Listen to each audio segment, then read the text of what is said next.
আমি অনাবাসিক শিক্ষার্থী। আর অনাবাসিক শিক্ষার্থী হিসেবে আমাদের যেটা হয় যে এখন যারা আবাসিক এবং হল সংসদের যে নির্বাচনটা সেটা দিতে গিয়ে আমরা একটু সমস্যায় পড়েছিলাম, কারণ আমাদের খুব একটা চিনতাম না তাদের, যে কাকে ভোট দিব বা কে ভালো হবে সেই সম্পর্কে আমার কোনো আইডিয়া ছিল না।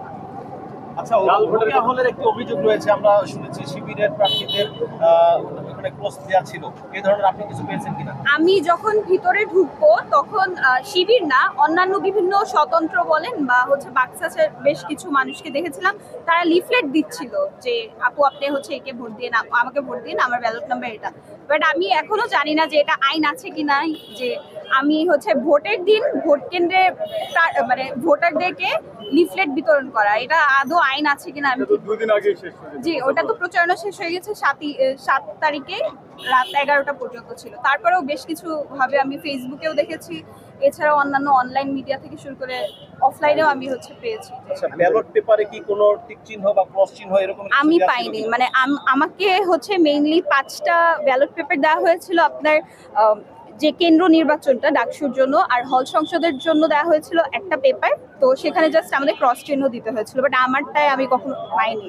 আর আমার রোকেয়া হলের ফ্রেন্ডদের কাছ থেকে যারা দিয়েছে তাদের কাছ থেকে শুনেছি তারাও পায়নি। আচ্ছা, কেমন উপস্থিতি ছিল মনে হচ্ছে কি সবাই আমি এসেছে?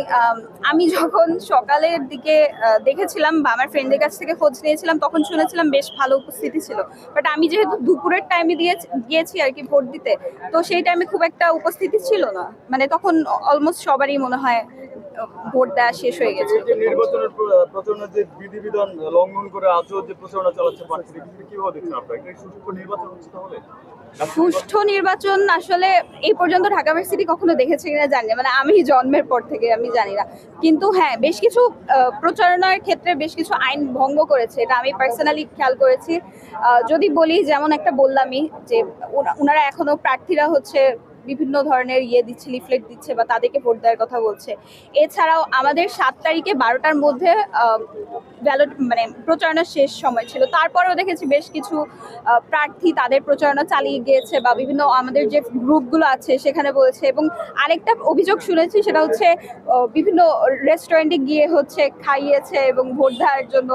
এখন এটাকে আসলে কতটুকু সুষ্ঠু নির্বাচন বলা যায় এটা জানি না, কিন্তু এই পর্যন্ত আমি হচ্ছে যেহেতু আমার জীবনের প্রথম ভোটটা দিলাম, সেই ক্ষেত্রে আমার মনে হচ্ছে আমি আমার ইচ্ছার মতো বা ইচ্ছা স্বাধীন মতো হচ্ছে আমি প্রার্থী চুজ করতে পেরেছি এবং আমি আমার ভোটটা সঠিকভাবে প্রয়োগ করতে পেরেছি, এটাই আমার কাছে সবচেয়ে বড় শান্তি লাগছে। যে আজও যারা লিফলেট দিচ্ছে তারা কারা, কাদের লিফলেট আপনি দেখেছেন, খেয়াল করছেন? স্বতন্ত্র প্রার্থী ছিল ম্যাক্সিমাম, স্বতন্ত্র প্রার্থী। আর হচ্ছে মানে আমাদের কেন্দ্রে পেয়েছি স্বতন্ত্র প্রার্থী, এছাড়া হচ্ছে ছাত্র দলের ছিল নাকি, মানে ওখানে একটা ডেস্কের মতো নাকি একটা টেবিলের মতো বসানো ছিল, এটা আমি যখন ঢুকছিলাম তখন দেখেছিলাম। কত কত সময় লেগেছে ভোট দিতে? আচ্ছা, ভোট দিতে হচ্ছে আমার 3 মিনিট লেগেছিল, 3 মিনিটের মতো, এবং ওখানে হচ্ছে একটা কার্টেন দেওয়া ছিল এবং ওটার মধ্যে গিয়ে আমাদের জাস্ট কলম দিয়ে ক্রস চিহ্ন দিতে হয়েছিল। এখন ভিতরের পরিবেশটা কেমন, কেমন উপস্থিতি আছে?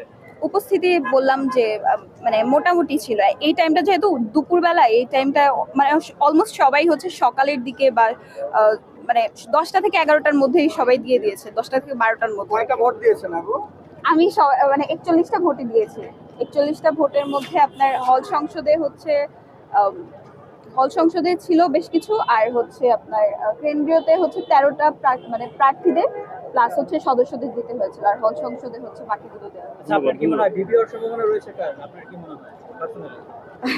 শুনে যে মানে গুঞ্জন বা আশপাশে তো শুনছি যে সাদিক কায়েম বা হচ্ছে সাদিক কায়েমের ইয়েটা জনপ্রিয়তাটা আগে থেকে অনেক বেশি ছিল ক্যাম্পাসে, যেহেতু উনি বেশ কিছু কাজ করেছে এবং শিক্ষার্থী কেন্দ্রিক কাজ করেছে, তো ওনার চান্সেসটা অনেক হাই আমার পার্সোনালি মনে হয়।